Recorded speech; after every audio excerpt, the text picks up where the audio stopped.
Israel ने PM Modi को शुक्रिया अदा किया, भारत के समर्थन के लिए आभार प्रकट किया।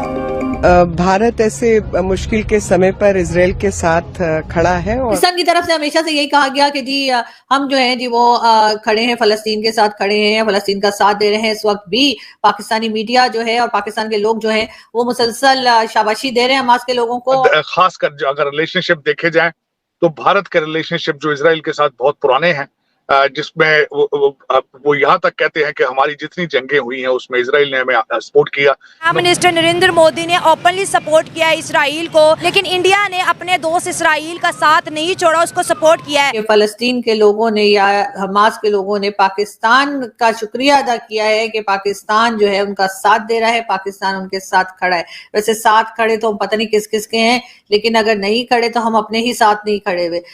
मोदी साहब ने आज ट्वीट किया सुबह, उन्होंने कहा कि this is a terrorist attack on Israel.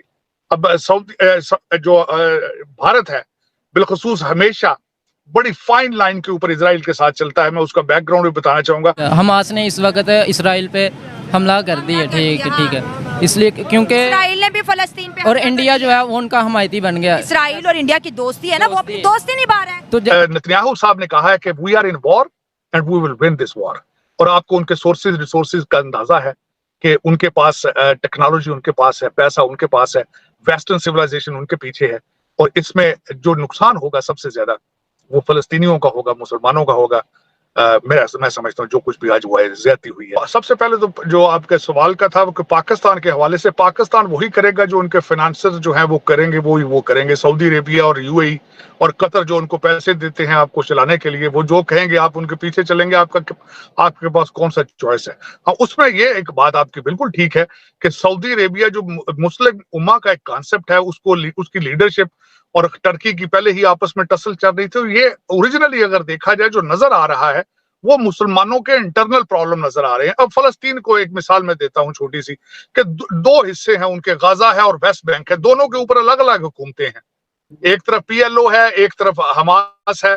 अब देखा जाए तो वो भी ऑन बोर्ड नहीं है। यहां तक मैं एक और चीज भी यहाँ मेंशन करना चाहूंगा, पनामा लीक के अंदर जब नामों की लिस्ट आई थी तो उसमें कई हमास के लीडर थे, उनके नाम आए थे, उनके बच्चों के नाम आए थे।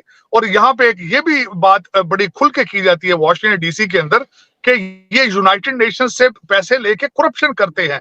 और दूसरा जो ज्यादातर जमीनें जो इजराइल से ये अब रिक्लेम कर रहे हैं, they have sold it in the past to Israelis. मेरा मकसद अगर ये देखा जाए तो दूध के धुले इस साइड पे भी नहीं है, लेकिन इस वक्त जो सबसे बड़ा प्रॉब्लम मुसलमान दुनिया को है वो करप्शन का है, लीडरशिप का फुकदान है, और दे आर नॉट यूनाइटेड। और ये बिल्कुल, मैं हर बात पे दे आर डिवाइडेड। मैं एक छोटी सी बात, एक मिसाल देना चाहूंगा, वो अच्छी मिसाल नहीं है। इराक का जब कॉन्स्टिट्यूशन बनाया जा रहा था, जो कि अमेरिकन बनाना चाह रहे थे, क्योंकि इराक जब इन्होंने तोड़ा था तो सुना है कि यूरोपियन जिनेवा में कहीं ये बैठे थे, तो सारे लीडरान को लेकर जब जिनेवा आए थे तो वो सारा दिन आइसक्रीम के फ्लेवर पे लड़ते रहते थे। वो कॉन्स्टिट्यूशन पे किस तरह उन्होंने इकट्ठा होना था, तो वो आइसक्रीम के फ्लेवर पे नहीं इकट्ठे हो सकते थे। So this is a problem everywhere अगर देखा जाए। अब फलस्तीनी एक छोटी सी कम्युनिटी है,